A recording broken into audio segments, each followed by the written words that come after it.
বিধানসভা নির্বাচনের আগেই একটি নতুন দলের উত্থান হয়েছে। কখনোই চাইবো না যে ভোটগুলো ভাগাভাগি হয়ে মূল শত্রুর বিরুদ্ধে লড়তে গিয়ে তাকে সুযোগ করে দেওয়া হবে। যদি তাদের সাথে আমরা সহমত হয়ে যেতাম তাহলে তো রাজনৈতিক দল করার প্রয়োজন হতো না। আসন্ন বিধানসভা নির্বাচন নিয়ে কি লক্ষ্য রয়েছে? আপনারা কি কোনো আসনে প্রার্থী দিচ্ছেন? আজকে হয়তো আমরা রাজ্যের, কে জানে আগামীতে ন্যাশনাল লেভেলেও আমরা ইলেকশন লড়তে পারি। সামনেই বিধানসভা নির্বাচন, হাতে আর খুব বেশি হলে মাত্র 1 থেকে 2 মাস। এবং এই মুহূর্তে আমরা এসে পৌঁছেছি পূর্ব মেদিনীপুরের পাঁশকুড়ায়, কারণ সম্প্রতি বিধানসভা নির্বাচনের আগেই একটি নতুন দলের উত্থান হয়েছে, যার নাম জাতীয় উন্নয়ন পার্টি। এই দলের বিধানসভা নির্বাচনের লক্ষ্য কি, তারা বিধানসভা নির্বাচনে কতগুলো প্রার্থী দিচ্ছে, দলের ভবিষ্যৎ পরিকল্পনা কি, সেই সমস্ত বিষয়ই আপনাদের সাথে তুলে ধরবো। তবে তার আগে পরিচয় করাবো দলের প্রেসিডেন্ট সৈয়দ রুহুল আমিন স্যারের সাথে। Thank you. নমস্কার। ধন্যবাদ। আজ সময় ৩৬৫ পর্দায় আপনাকে স্বাগত। ধন্যবাদ। আচ্ছা, এখন তো মার্কেটে অনেক রাজনৈতিক দল রয়েছে। তো আপনারা নতুন একটা দল উত্থানের কথাই কেন ভাবলেন সেই সব দলগুলির সঙ্গে জোট না করে? চিরাচরিত রাজনৈতিক দল যেগুলো আছে সেগুলোর সাথে আমাদের এই মুহূর্তে জোট না করার পিছনে কারণ, যদি তাদের সাথে আমরা সহমত হয়ে যেতাম তাহলে তো রাজনৈতিক দল করার প্রয়োজন হতো না। এবং পশ্চিমবঙ্গের মাটিতে যদি আমরা রাজনৈতিক দলগুলোকে দেখি, সেখানে মাইনরিটি ভোট ব্যাঙ্কগুলোকে মেন স্ট্রিম যে রাজনৈতিক দল আছে এটা মনে করে তাদের ব্যক্তিগত সম্পত্তি। কেউ এটিকে বিজেপির ভয় দেখিয়ে ভোট লুট করেছে, বা অতীতেও যদি আমরা দেখি তারাও কখনো দাঙ্গার ভয় দেখিয়ে তারাও ৩০-৩৫ বছর রাজত্ব করেছে। ফলে আমাদের একটা ইন্ডিভিজুয়াল ভাবনা ছিল, যে ভাবনাকে কেন্দ্র করেই আমরা রাজনৈতিক দল গঠন করেছি। আচ্ছা, আমরা এখনকার সময়ে মানুষ যা দেখতে পাই সেটা হচ্ছে অনেক রাজনৈতিক দলই ভোটের আগে আসে, আবার ভোটের পরে সেইসব রাজনৈতিক দলগুলি বিলুপ্ত হয়ে যায়। সেখানে দাঁড়িয়ে মানুষের বিশ্বাস কিভাবে অর্জন করবে? বিশ্বাস তো একদিনে অর্জন করা সম্ভব নয়। ফলে আমরা থাকবো না থাকবো না এটা তো সময়ই বলবে। বাট আমরা 2010 থেকে মানুষের পাশে আছি একটি স্বেচ্ছাসেবী সংগঠন আইমা নাম দিয়ে। এবং সেখানে আমাদের কর্মকাণ্ড যারা আমাদের ব্যাপারে জানেন তারা এটুকুন জানবেন যে আমরা এটা কেবলমাত্র হঠাৎ আবির্ভাব হওয়ার জন্য এই রাজনৈতিক দলটা বানানো হয়নি।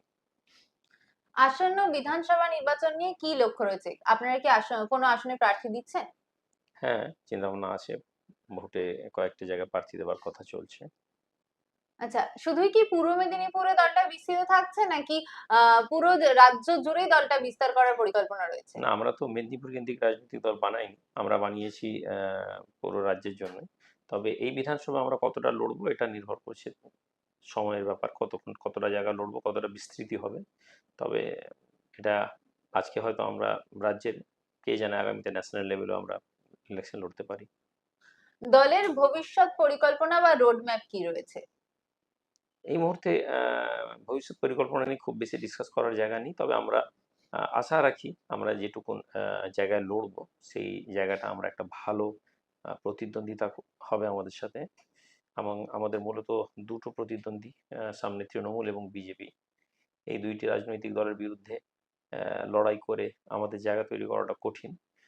তবে আগামীতে পশ্চিমবঙ্গে খুব শীঘ্রই আমাদের এই লড়াইটা রাজনৈতিক দলের উপলব্ধি করবে যে আমরা, মানুষ আমাদের পাশে আছে। আচ্ছা, মানুষ তো বিশ্বাস অর্জন করার জন্য কিছু আদর্শ দেখে, প্রতিটা রাজনৈতিক দলেরই কিছু আদর্শ থাকে। তো আপনাদের দলের আদর্শ কি? মাইকে বলার জন্য আদর্শের অনেক কথাই বলা যায়, বাট আমি আগেই বলেছি যারা আমাদেরকে ব্যক্তিগতভাবে চেনেন পূর্ব মেদিনীপুর, পশ্চিম মেদিনীপুর, হাওড়াতে, তারা আমাদের 15 বছরের ইতিহাস ট্র্যাক দেখলে, কাজ করার রেকর্ড দেখলে তারা আমাদের আদর্শ জানবেন। সেই জায়গায় দাঁড়িয়ে মানুষের পাশে থাকাই আমাদের মূল উদ্দেশ্য। সেই জায়গাটা আমরা চেষ্টা করছি।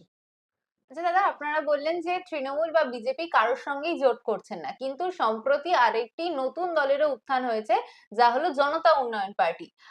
সেই দলের সঙ্গে আপনারা কি কি কোনোভাবে গাঁটছড়া বাঁধার চিন্তা ভাবনা আছে? দেখুন, আমরা বিজেপির সাথে তো অ্যালায়েন্সের কোনো জায়গা নেই, বাট তৃণমূল বলুন বা আদার্স যে রাজনৈতিক দলগুলো বলুন, এদের সাথে একটা মিউচুয়াল আন্ডারস্ট্যান্ডিং বা মিউচুয়াল রেসপেক্ট রেখে আমাদের অ্যালায়েন্স করার জন্য কোনো বাধা নেই।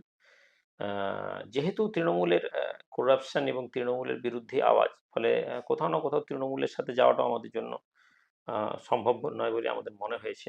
বাট এটা পার্টির নিজস্ব সিদ্ধান্ত, যেটা এটা আমার অভিমত। আর যে ইউপি যেটা হুমায়ুন সাহেব, ওনাদের সাথে আমাদের পার্টির ছেলেদের সাথে কথা হচ্ছে, ইভেন কি আমার সাথে হুমায়ুন বাবুর কথা হয়েছে।